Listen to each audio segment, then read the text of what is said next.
ప్రభు మీ అందరితోనూ ఉండునుగాక. పునీత మత్తయి గారు రాసిన క్రీస్తు సువిశేషములోని భాగము 4వ అధ్యాయము వచనములు 1, 2, 3 మరియు 4. అంతటా యేసు సైతాను చే శోధింపబడుటకై ఆత్మ వలన ఎడారికి కొనిపోబడెను. 40 రేయింబవళ్ళు ఉపవాసములతో గడిపిన పిదప ఆయన ఆకలిగొనిండెను. అంతటా సైతాను ఆయన వద్దకు వచ్చి, నీవు దేవుని కుమారుడవైనచో ఈ రాళ్లను రొట్టెలుగా ఆజ్ఞాపింపుము అనెను.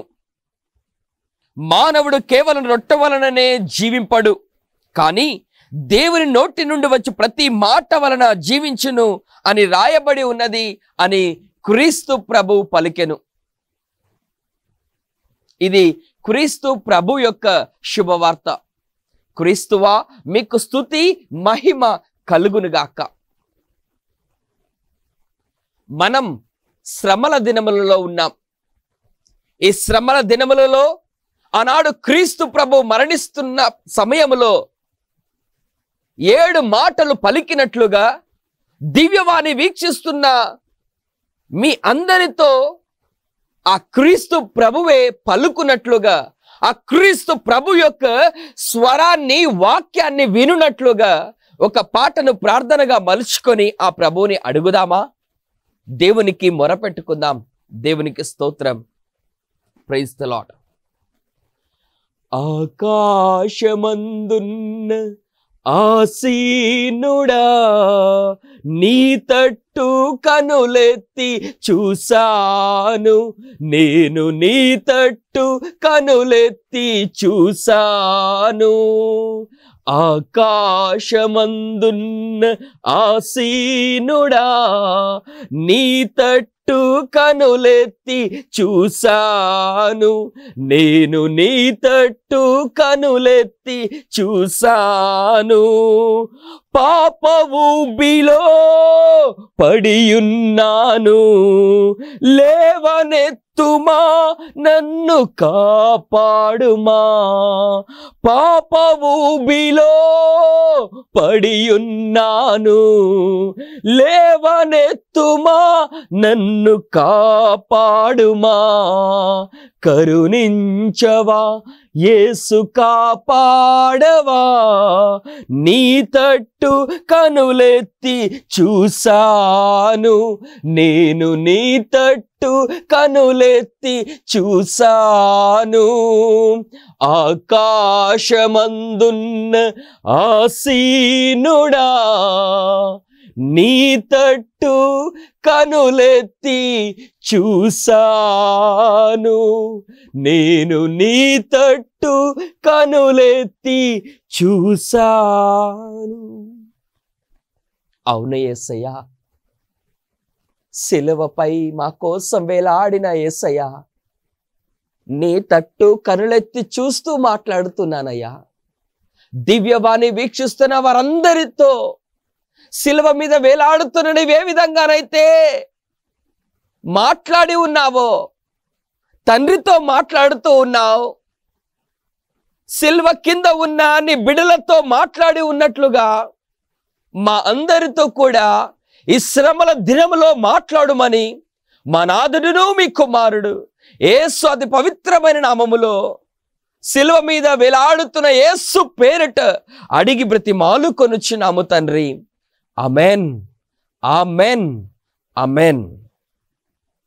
దివ్యవాణి వీక్షిస్తున్న విశ్వాసులారా, సిలువ మీద వేలాడుతున్న క్రీస్తు ప్రభు యొక్క శ్రమల ధ్యానములో పాల్గొంటూ ఉన్న దేవుని చేత మిక్కిలిగా ప్రేమించబడుతున్న బిడ్డలారా, అందరూ బాగున్నారా? మనం శ్రమల దినములలో ఉన్నాం. ఈరోజు ముఖ్యమైన అంశం భయపడకుము. ఈరోజు అంశం భయపడకుము. దివ్యవాణి వీక్షిస్తున్న మీరు భయపడుతూ ఉన్నారా? ఈ శ్రమల దినములలో నీవు ఉపవాసము చేయుటకు భయపడుతూ ఉన్నావా? ఈ శ్రమల దినములలో నీవు దాన ధర్మాలు చేయుటకు భయపడుతూ ఉన్నావా?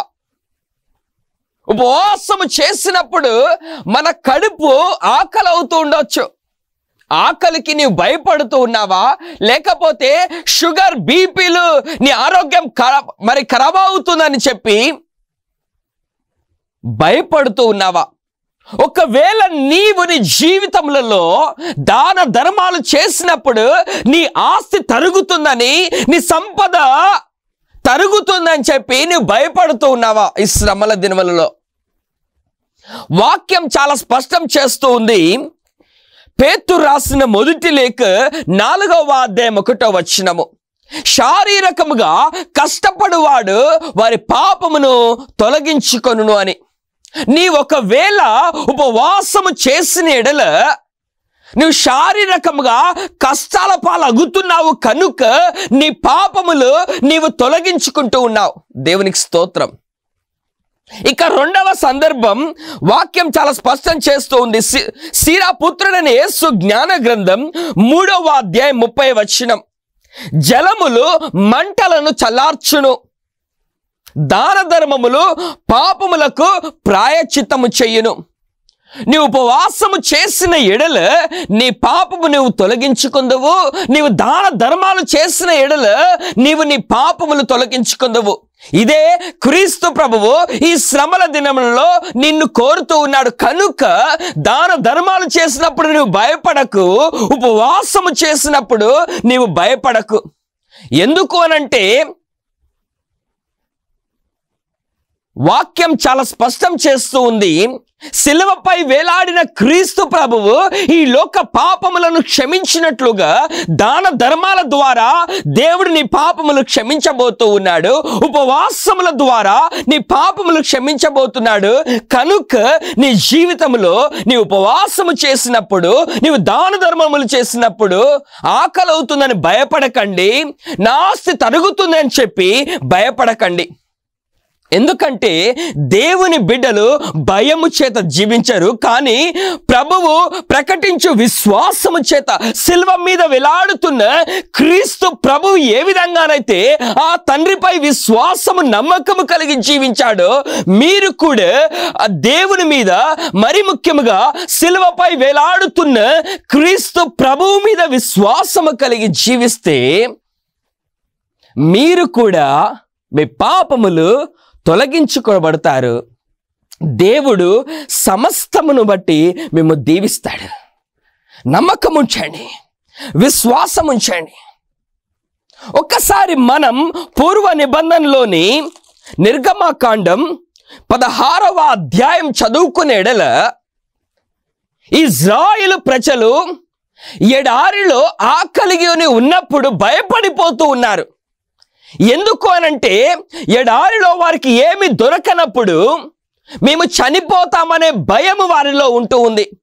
అందుకనే నిర్గమకాండం 16వ అధ్యాయం 2వ వచనంలో చదువుకున్నట్లయితే ఇజ్రాయేలు జనమంతయు మోషే అహరోనుల మీద నేరము మోపుతూ ఉన్నారు.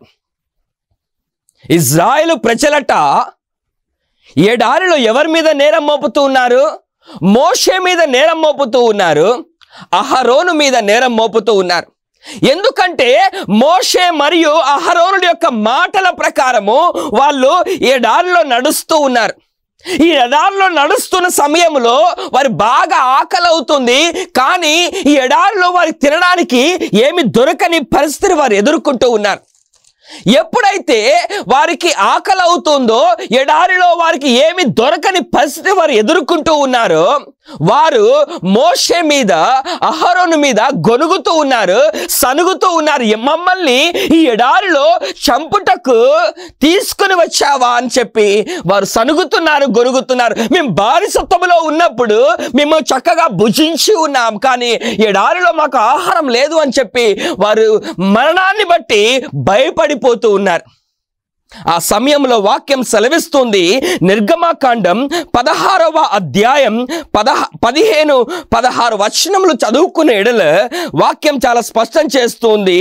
మోషే వారితో, మీరు తినుటకై దేవుడిచ్చిన ఆహారము ఇదియే అని చెప్పి, మన్నా ఎప్పుడైతే కురిపించబడుతుందో ఆకాశము నుండి మోషే ఇజ్రాయేలు ప్రజలతో చెప్తూ ఉన్నాడు, ఇదిగో మీరు భయపడకండి, ఎడారిలో మీరు భయపడకండి, దేవుడు పైనుండి మీకోసం ఆహారాన్ని ప్రసాదిస్తూ ఉన్నాడు, ఇదే మీరు తినవలసిన ఆహారం అని చెప్పి మోషే చూపిస్తూ ఉన్నాడండి.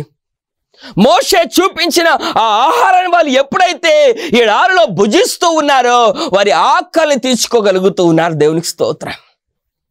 మళ్ళీ తిరిగి రాజుల మొదటి గ్రంథం 19వ అధ్యాయం చదువుకునే ఎడల ఏలియా జీవితంలో ఏం జరుగుతూ ఉంది? ఏలియా ఎప్పుడైతే రాణి యొక్క మాటలు విన్నాడో, రాణి ఏం మాట్లాడుతూ ఉంది? ఈ ప్రవక్తను చంపాలి అని చెప్పి మాట్లాడుతూ ఉంది. ఎప్పుడైతే ఈ రాణి ప్రవక్త అయిన ఏలియాను చంపాలని మాట్లాడుతూ ఉందో, ఆ మాటలు విన్న ఏలియా ఏం చేస్తున్నాడు? భయపుతో పారిపోతున్నాడట. వాక్యం చదువుకుందాం. రాజుల మొదటి గ్రంథం 19వ అధ్యాయం 3వ వచనం. ఏలియా రాణి మాటలకు భయపడి ప్రాణమును దక్కించుకొనగోరి ఏం చేస్తున్నాడు? పారిపోతున్నాడు, భయపడుతున్నాడు. ఏలియా కూడా, ఏలియా భయపడి పారిపోతున్నాడండి. పారిపోతూ ఏం చేస్తున్నాడు? ఒక రోజట ఒక రేగి చెట్టు కింద పండుకొని అనుకుంటూ ఉన్నాడు, ఇక నేను చనిపోతాను అని. ఒక రేగి చెట్టు కింద పండుకున్న ఏలియా అనుకుంటున్నాడు, నేను నా ప్రాణమును కోల్పోతాను. ఎందుకంటే రాణి ఒక దగ్గర చంపాలని చెప్పి చూస్తూ ఉంది, నాకేమో తినడానికి ఆహారము లేదు అని చెప్పి ఈ ఏలియా భయపడుతూ ఉన్నాడు. కానీ ఏం జరుగుతూ ఉంది? రాజుల మొదటి గ్రంథం 19వ అధ్యాయం 7-8 వచనము చదువుకునే ఎడల, ఏలియా లేచి రొట్టెను తిని నీళ్లు తాగి ఆ ఆహారం బలములతో 40 రోజులు నడిచి దేవుని కొండైన హోరేబు చేరెను అని. దేవుని చేత మిక్కిలిగా ప్రేమించబడుతున్న దివ్యవాణి వీక్షిస్తున్న విశ్వాసులారా, శ్రమల దినములో పాల్గొంటున్న బిడ్డలారా, ఏలియా నిమిత్తమై దేవుడు ఏం చేస్తూ ఉన్నాడు? తినడానికి రొట్టెనిస్తూ ఉన్నాడు, తాగడానికి నీళ్ళు ఇస్తూ ఉన్నాడు. ఎప్పుడైతే దేవుడిచ్చిన రొట్టెను, దేవుడిచ్చిన నీళ్లను ఈ ఏలియా తింటూ తాగుతూ ఉన్నాడో, వాక్యం సెలవిస్తుంది 40 రోజులు ఆ శక్తి చేత, ఆ బలము చేత ఏలియా ఏం చేశాడంట? నడిచాడు అని వాక్యం సెలవిస్తూ ఉంది.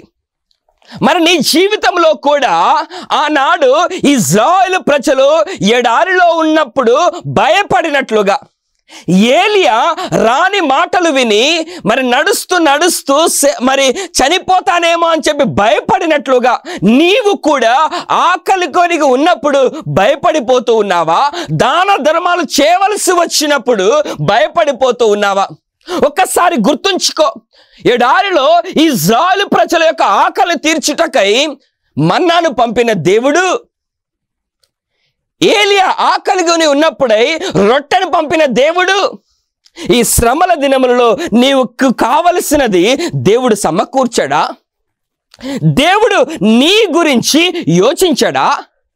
దివ్యవాణి వీక్షిస్తున్న విశ్వాసులారా, దేవుడు నీ గురించి ఆలోచించడా? ఆలోచిస్తాడండి. ఇశ్రాయేలు ప్రజలు ఎడారిలో ఉండగా ఆలోచించిన దేవుడు, ఏలియా ఆకలిగొని ఉన్నప్పుడు ఆలోచించిన దేవుడు, ఈ శ్రమల దినములలో దివ్యవాణి వీక్షిస్తున్న విశ్వాసులారా, మీ గురించి దేవుడు ఆలోచించడా? ఆలోచిస్తాడు. ఒక్కసారి మనం దానియేలు గ్రంథం 14వ అధ్యాయం చదువుకునే ఎడల, దానియేలు గురించి దేవుడు ఆలోచిస్తున్నాడు, యోచిస్తున్నాడు.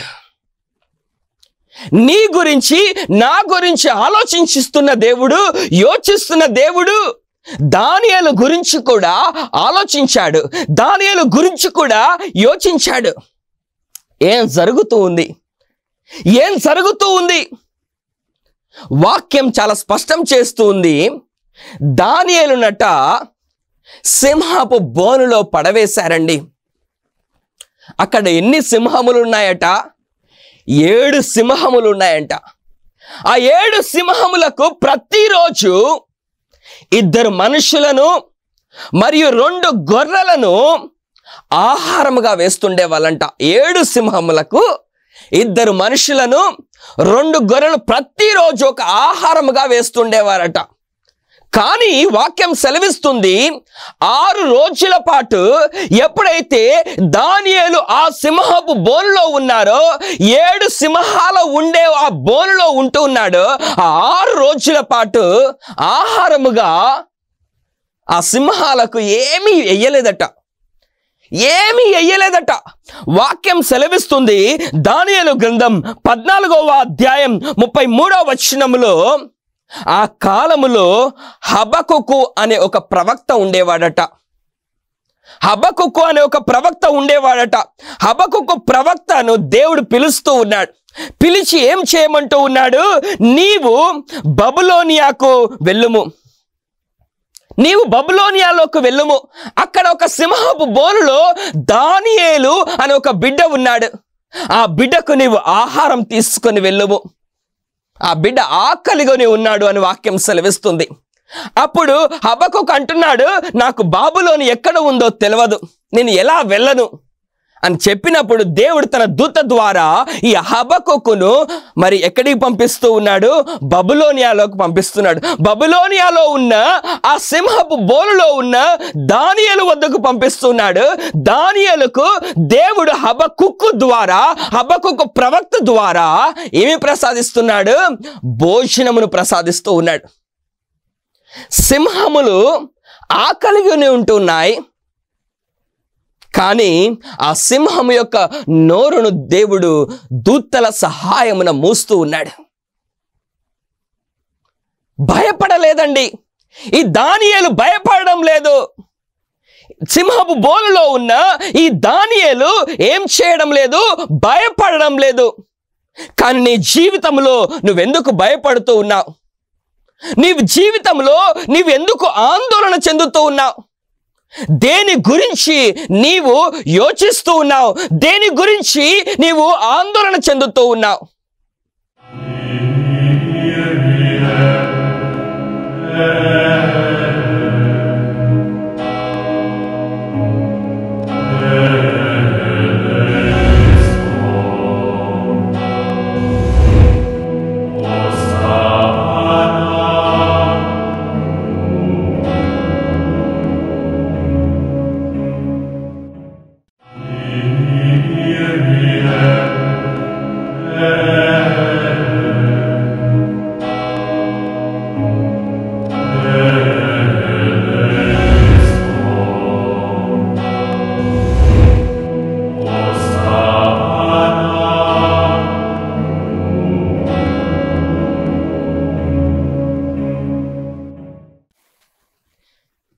శ్రమల దినములలో పాల్గొంటున్న దివ్యవాణి వీక్షిస్తున్న విశ్వాసులారా, ఎడారిలో ఇజ్రాయేలు ప్రజలు ఆహారము కొరకు భయపడినట్లుగా, ఏలియా ప్రవక్త మరణాన్ని గురించి భయపడినట్లుగా, మన నీ జీవితంలో నీవు కూడా భయపడుతూ ఉన్నావా? దానియేలు ఏం చేస్తున్నాడు? సింహము బోనులో సైతము భయపడకుండా దేవుడి మీద ఆధారపడి జీవిస్తూ ఉన్నాడు. మార్కు సువార్త 6వ అధ్యాయంలో చదువుకునే 30వ వచనం నుండి, ఎప్పుడైతే అక్కడ ఉన్న ప్రజలందరూ కూడా ఆకలిగొని ఉన్నప్పుడు యేసు ఏ విధంగా అక్కడిగొని ఉన్న ప్రజలందరినీ ఆకలిని తృప్తిపరిచి ఉన్నాడో మనం చదువుకుంటూ ఉన్నాం. 5,000 మందికి ఏ విధంగా ఆహారాన్ని ప్రసాదించాడో మనం చదువుకుంటూ ఉన్నాం. అపోస్తులేమో భయపడిపోతూ ఉన్నారు, కానీ క్రీస్తు ప్రభువేమో ఆ తండ్రి దేవుడి మీద నమ్మకము కలిగి ఆ తండ్రి దేవుడికి ఆ రొట్టెను చేపను సమర్పించి అద్భుతాలు చేయగలుగుతూ ఉన్నాడు. వాక్యం సువిశేషపట్నంలో మనం చదువుకుంటూ ఉన్నాం, నిరుపేద యేస్తూ ఉన్న ఆ కానుకను బట్టి యేసు ప్రభు గమనిస్తూ ఉన్నాడు. నిరుపేద ఆ స్త్రీ, నా దగ్గర ఏమీ లేదే, నేను మళ్ళీ ఏ కానుక వేస్తే నా జీవితం ఏ విధంగా ఉండబోతుంది అని చెప్పి ఆ పేదరాలు భయపడలేదండి. మరి నీ జీవితంలో దేనికోసం భయపడుతూ ఉన్నావు? నీ జీవితంలో దేనికోసం ఆరాటపడుతూ ఉన్నావు? ఇజ్రాయేలు ప్రజలు చూసినప్పుడు ఇజ్రాయేలు ప్రజలకు ఎడారిలో మన్నాను ప్రసాదించిన దేవుడు, ఏలియాకు రొట్టెను ప్రసాదించిన దేవుడు, క్రీస్తు ప్రభువు ద్వారా 5,000 మందిని పోషించిన దేవుడు, దావీదును సింహపు బోనులో హబకుక్కు ప్రవక్త ద్వారా పోషించిన దేవుడు నీ జీవితంలో కూడా ఆశీర్వదించాడా?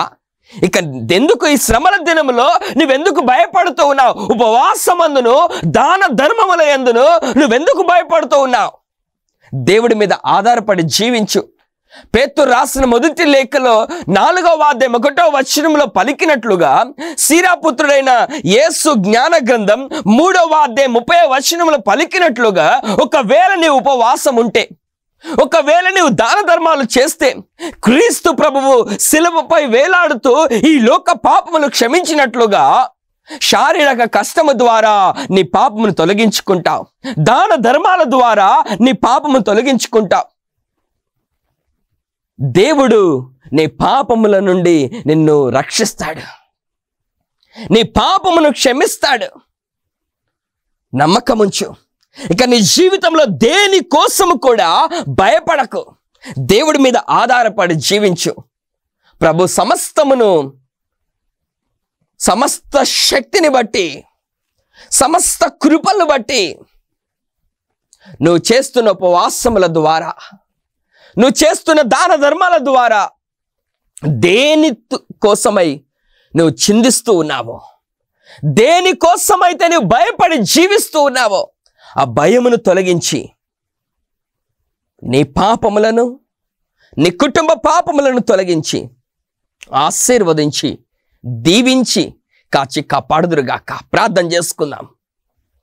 మమ్మల్ని మిక్కిలిగా ప్రేమిస్తున్న మా తండ్రి, క్రీస్తు ప్రభువు ఈ లోకములో ఉన్న వారందరి పాపము నిమిత్తమై శ్రమల ద్వారా, శిలువ మరణము ద్వారా క్షమిస్తున్నాడయ్యా.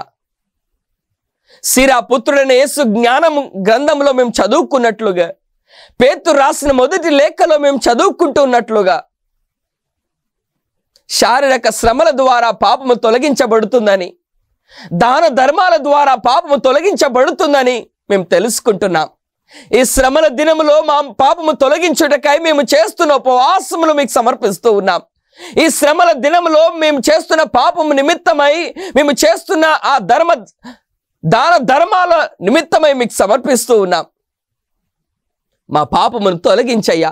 దివ్యవాణి వీక్షిస్తున్న వారందరి పాపమును తొలగించి, శిలువపై వేలాడుతున్న ఆ క్రీస్తు ప్రభు యొక్క కరుణ, ఆ శిలువపై వేలాడుతున్న క్రీస్తు ప్రభు యొక్క క్షమాపణ దివ్యవాణి వీక్షిస్తున్న వారందరిపై ఉండాలని, పాపము తొలగించబడాలని, దేని కోసము కూడా భయపడకుండగా, ఏ విషయమై కూడా భయపడకుండగా, దానియేలు విషయమై నువ్వే విధంగా కాపాడి ఉన్నావో దివ్యవాణి వీక్షిస్తున్న వారందరిని బట్టి యోచించుము, ఆలోచించుము. దివ్యవాణి వీక్షిస్తున్న వారందరి విషయమై నీవు ఆలోచించు. దానియేలు సింహము బోలులో ఉన్నప్పుడు నీవు ఆలోచించినట్లుగా, ఇజ్రాయేలు ప్రజలు ఎడారిలో ఉన్నప్పుడు నీవు ఆలోచించినట్లుగా, ఏలియా ఆకలిగొని ఉన్నప్పుడు నీవు ఆలోచించినట్లుగా, ఈ శ్రమల దినములో దివ్యవాణి వీక్షిస్తున్న వారందరి విషయమై నీవు ఆలోచించు. దివ్యవాణి వీక్షిస్తున్న వారందరి విషయమై నీవు యోచించి పాపమును క్షమించి ఆశీర్వదింపుమని మా నాథుడును మీ కుమారుడు యేసయ్య పవిత్రమైన నామములో అడిగి బ్రతిమాలు కొనుచున్నాము తండ్రి. ఆమేన్, ఆమెన్. ఆమెన్. ప్రభు మీ అందరితోనూ ఉండునుగాక. సర్వశక్తిమంతుడైన సర్వేశ్వరుడు పిత, పుత్ర, పవిత్రాత్మ సదా ఆశీర్వదించి దీవించి కాచి కాపాడుదురుగాక. Amen. Amen. Amen. God bless you. God forgives all your sins. దివ్యవాణి వీక్షిస్తున్న వారందరి పాపములు తండ్రి అయిన దేవుడు నజరేయుడైన యేసుక్రీస్తు నామములో క్షమించునుగాక. ఆమెన్. ఆమెన్. ఆమెన్.